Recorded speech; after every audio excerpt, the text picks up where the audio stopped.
السلام عليكم، معاكم منال عبد المنعم. ازيكم يا حلوين؟ عاملين ايه؟ يا رب تكونوا كلكم بألف خير. النهارده ان شاء الله جايه لكم في فيديو جديد ان شاء الله يعجبكم.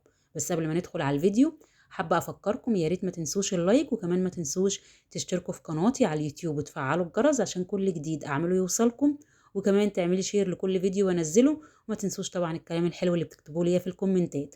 ربنا يديمكم في حياتي اجمل واحلى اخوات في الدنيا.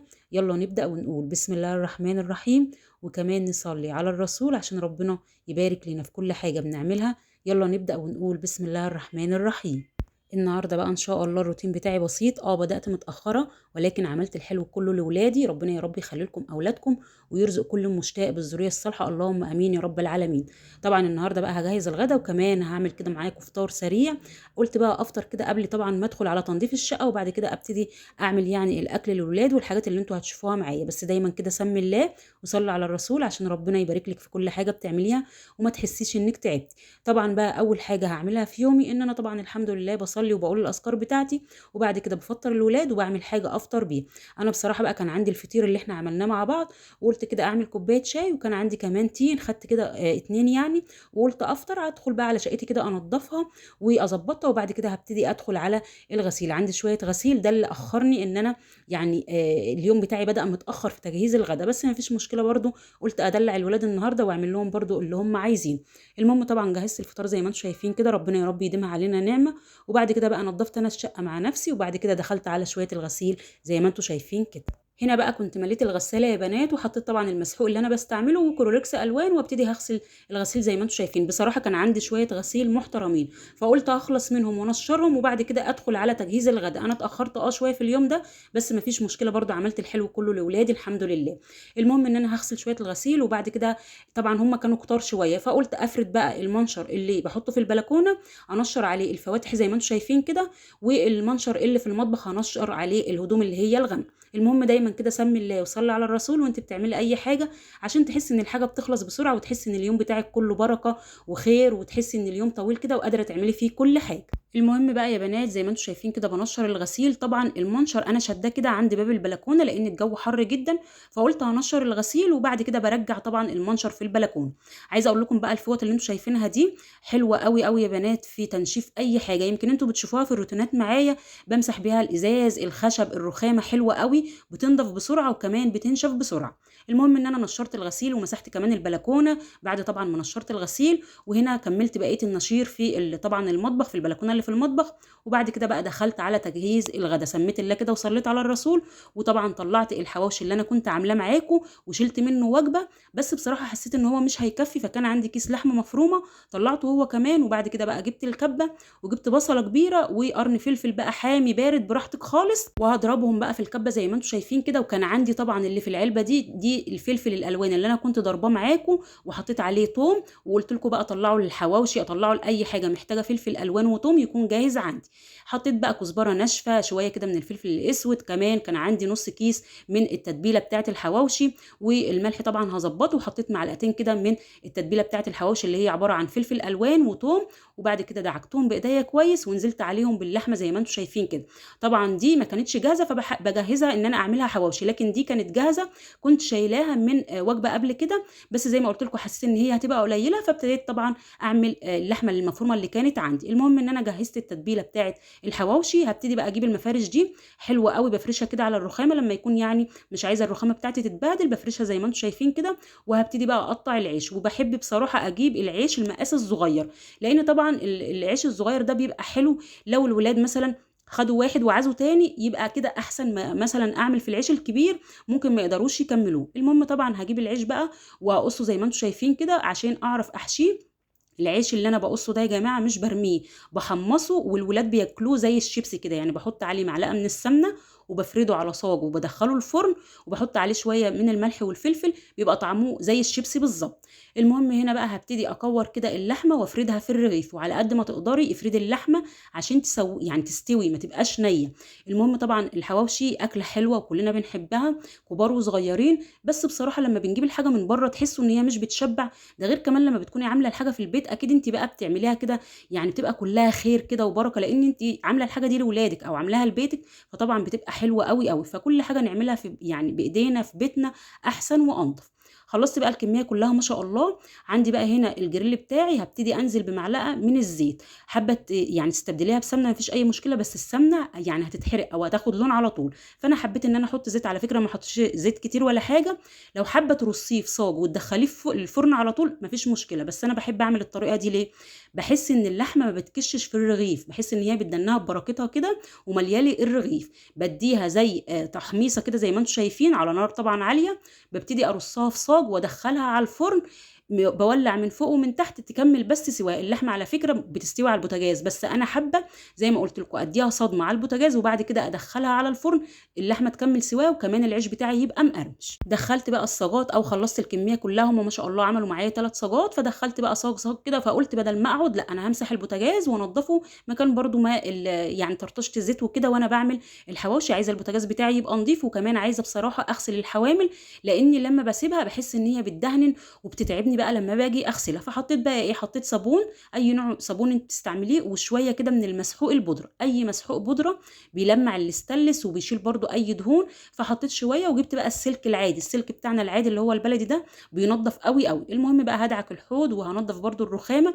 انا عايزه ان انا وانا بعمل الغدا ما اقعدش، يعني عايزه برده اخلص كل اللي ورايا، عشان بعد ما اخلص بقى الغدا لو عايزه استريح شويه يكون انا خلصت كل اللي ورايا. المهم ان انا مسحت البوتاجاز وكمان الحوامل ونشفتها ورجعت الحوامل على البوتاجاز زي ما انتم شايفين كده. وبصراحه عملت شويه طحينه، قلت طبعا ايه برده يبقوا جنب الحواشي لان انا مش هعمل جنبيه حاجه لانه ما شاء الله كميه كتير. وعايزه اقول لكم طبعا هتفيض منها يعني، وبرده هعينها كده زي ما هتشوفوا دلوقتي. بس انا بصراحه الحواوشي فيه كل حاجه، العيش، اللحمه، الفلفل، الثوم، فما بحبش بصراحه اعمل حاجه جنبيه. لكن انت لو حابه تعملي بقى بطاطس اي حاجه جنبيه براحتك خالص. المهم هنا كان الحواوشي جاهز بقى زي ما انتم شايفين. حبيت بقى اقدمه بالطريقه اللي انتم شايفينها دي. والطحينه زي ما قلت لكم طبعا عملت الطحينه وحطيت على وشها شويه كده من البابريكا. وده كان الغدا بتاعنا. ربنا يا رب يديمها علينا نعمه، اللهم امين يا رب العالمين. هنا بوريكم بقى ان اللحمه مستويه والحواوشي طعمه بجد والله يا بنات حلو قوي قوي، احسن 100 مره من اللي بنجيبه من بره. وكمان كفايه ان انت اللي عاملاه بايديكي، حاجه كده نظيفه وحاجه انت عاملاها بقى بكل نظافه. وطبعا ما شاء الله حاطه كميه لحمه حلوه لان انت طبعا عامله الحاجه دي لاولادك. المهم بقى اتغدينا الحمد لله، ربنا يا رب يديمها علينا نعمه، اللهم امين يا رب العالمين. هنا بقى الحواوشي ده كان فايض فقلت احطه في طبق زي ما انتم شايفين كده. وطبعا بغطي عليه بقى بكيسه بستريتش، المهم ان انا اغطي عليه وبحطه طبعا على البوتاجاز لو الولاد بعد شويه يحتاجوا ان هم ياكلوا يكون جاهز يعني، او شايفينه كده قدام. طبعا بقى هغسل المواعين، والمواعين بصراحه ما كانتش كتير يعني. انتوا كنتوا شايفين الصواني اللي انا كنت حاطه فيها الحواوشي، ومكان بس الصواني طبعا اللي انا برضو رصيتها في الفرن، فهي دي كانت المواعين والاطباق اللي الولاد اكلوا فيها. فما كانش مواعين كتيره بصراحه، بس دايما كده سمي الله وصلي على الرسول واستغفري ربنا. احنا طبعا يعني لما بنغسل المواعين بنبقى واقفين لوحدنا، ما بيبقاش بقى لا الولاد واجعين دماغنا عايزين حاجه، خلاص هم اكلوا الحمد لله. فدايما كده صلي على الرسول واستغفري ربنا. ولو بتتمني اي امنيه ادعي ان ربنا يحققها لك، ولو فيها خير ليكي ربنا يحققها لك، ولو فيها شر ربنا يبعدها عننا، اللهم امين يا رب العالمين. وما ننساش طبعا دايما ندعي لاولادنا ربنا يهديهم ويبارك فيهم ويرزق كل مشتاق بالذريه الصالحه، اللهم امين يا رب العالمين. هنا بقى طبعا بغسل المواعين زي ما انتم شايفين. البوتاجاز بقى كان نضيف وزي الفل لاني طبعا دعكته زي ما شفتوا كده وانا حاطه الصواني في الفرن. وبرجع بقى كل حاجه مكانها كده بعد طبعا ما بتصفي، يعني بحطها على الصفايه تصفي بقى الميه اللي فيها، برجعها بقى على نظافه.